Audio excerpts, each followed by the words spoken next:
One of the problems that legal counsel has is making sure that whatever they know and understand needs to be done is actually adopted all the way throughout an organisation and translates to the right things happening on site. And in fact, that very challenge presents a completely unexpected problem until you start digging a little bit beneath the surface, because the need to investigate lead hazards and lead exposure related issues, instead of being fed into the construction process from the very beginning of a project,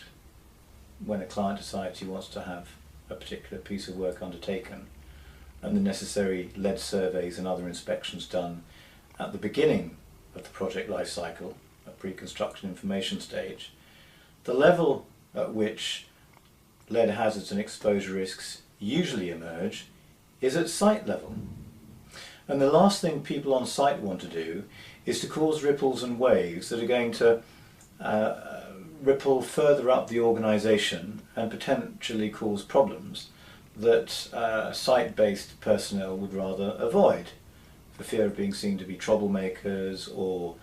raising questions that really don't need to be asked, etc., etc. So we have this situation where legal counsel needs to know how things are being managed on site, because we've had numerous situations where the same contractor working on two different projects is applying what is effectively a double standard. We have many examples where a particular contractor recognises the need for a lead survey, has one commissioned, and then on the back of that instructs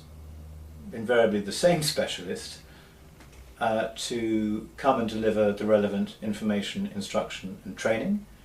to provide the biological monitoring, to provide the task-specific air sampling, to provide the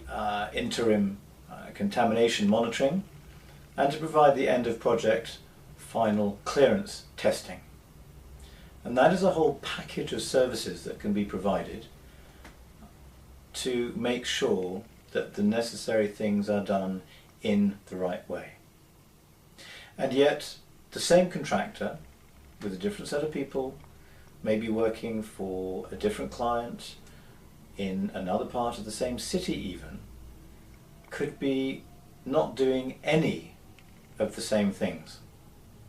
And so therefore, if a problem emerges on the site where none of all the things that could be done are being done, then further up the organisational tree, that could be really quite damaging. Because how can somebody actually stand up in a court of law, if it ever came to it, and justify the fact that an excellent standard of care and implementation of appropriate procedures was being adopted on one project, and yet on another, none of that was happening? And so part of the challenge to senior management in any organisation is how to manage the transition between having paid no attention to a particular issue, in this case lead and lead exposure risks, to getting into a position where on an organisational level everybody appreciates, understands, is conversant and compliant with all of the practices and procedures that need to be put in place and followed to make sure that all of the right things are being done in the right way.